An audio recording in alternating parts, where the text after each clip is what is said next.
Would you believe that the cost of living in Vietnam can be over 50% less than in the U.S. without sacrificing comfort or lifestyle? In today's video, we're comparing what it really costs to live, eat, and travel between the U.S. and Vietnam.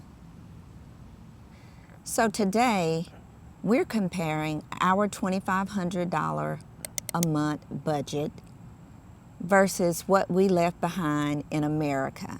Hi, we are Sean and Tina. We retired early, sold almost everything, and now traveling the world full time. We will show you how you can live abroad comfortably on $2,500 a month with real budgets, tips, and destinations that can make retirement affordable and exciting. So, hit that subscribe button and see how you can retire sooner, travel longer, and live more.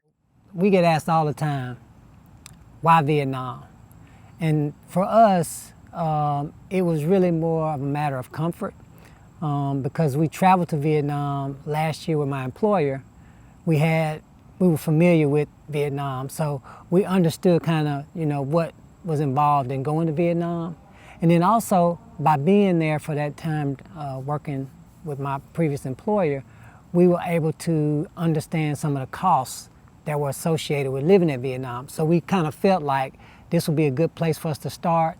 And based on our $2,500 a month budget, we felt like this would be a good place that would allow us to be able to meet that budget. So if you're considering this type of retirement lifestyle, we would suggest, doing a scouting trip to evaluate, what country that you would consider retiring to or traveling to. So let's look at the numbers. Rent and mortgage. So our mortgage in the U.S. ran us $2,600 a month, which included our mortgage, our insurance, and our taxes. Now, when we travel, we budget around $1,100 a month max for our accommodations. We actually found some Airbnbs that fit our criteria in Vietnam for around $450 a month. So guys, that is a big savings from $2,600 a month to $450 a month. I mean, you're saving right off the bat there. So, traveling to these low-cost countries, we're already starting off on a good note. Absolutely. So dining out. In the U.S., our dining out budget was $300 a month, and that was to eat out just once a week.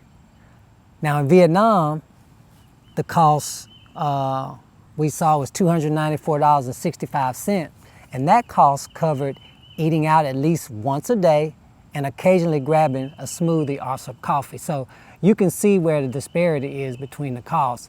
You're comparing. In America, we were eating out once a week for $300, and essentially for the same $300, we were able to eat out for the entire month. So next we have our groceries.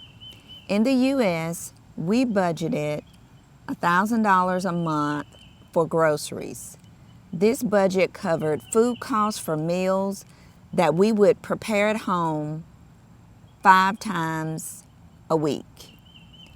In Vietnam, our cost for groceries ran us around $216. This grocery bill covered food for breakfast, light lunches, and snacks prior to dinner, and it also included fresh fruits and vegetables.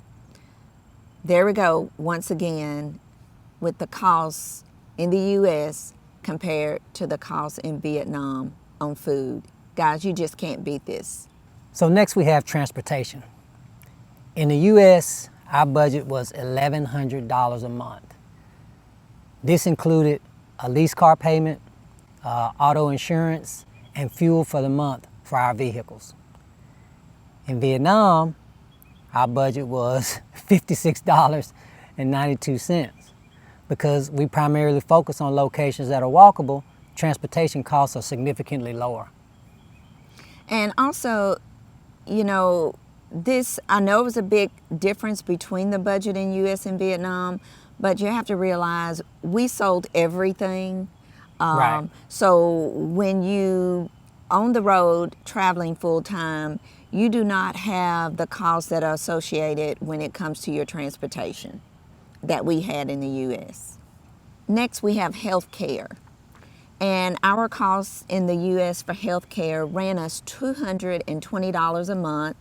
This was our insurance premium through Sean's employer for health insurance.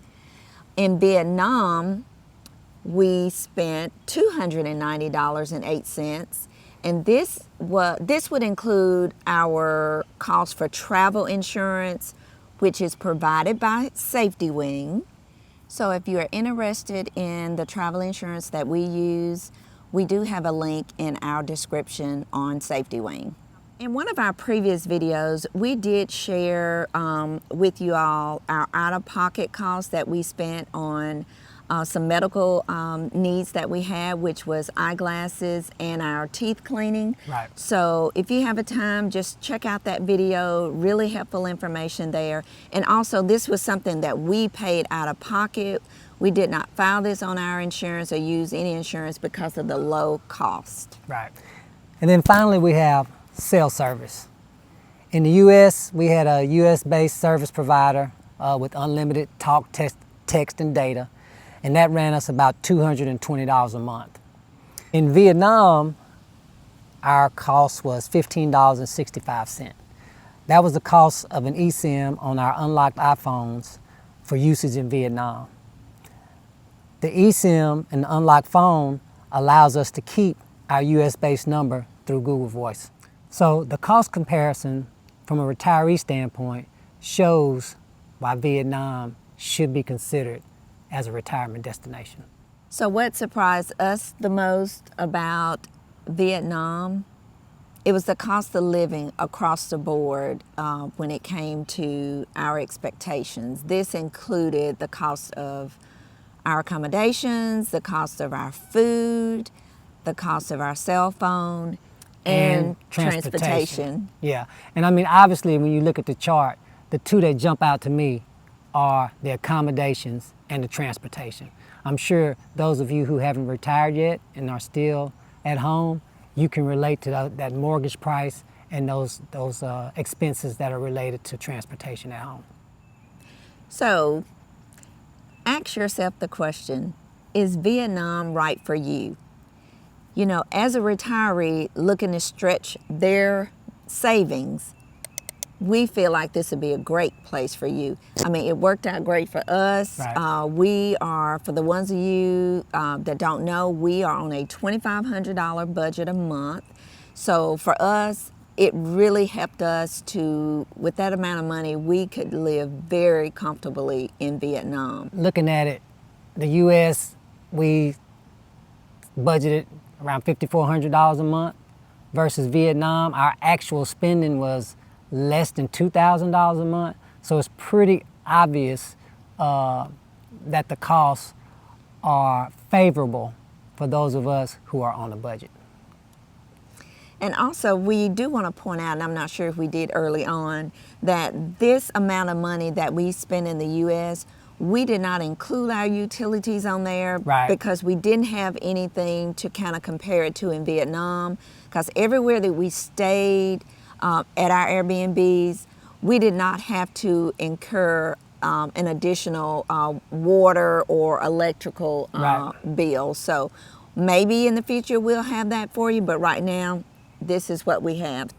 So, as American retirees, obviously we understand that the U.S. is comfortable and familiar to us all. But, you know, if you're willing to step outside your comfort zone and look at destinations like Vietnam, you can really have an opportunity to stretch your budget much, much farther than you would at home.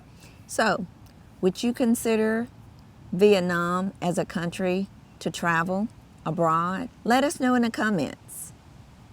And also in the comments, if Vietnam is not a place you've considered, Maybe there are other countries that you've considered. Drop those in the comments. We'd love to see if there are other countries that you've considered for retirement. That may be a destination that we have in our future. Yes, guys. And if you found this video helpful, please hit the like button and don't forget to subscribe. It will really help our channel to grow, and we will see you in the next one. Thanks for watching.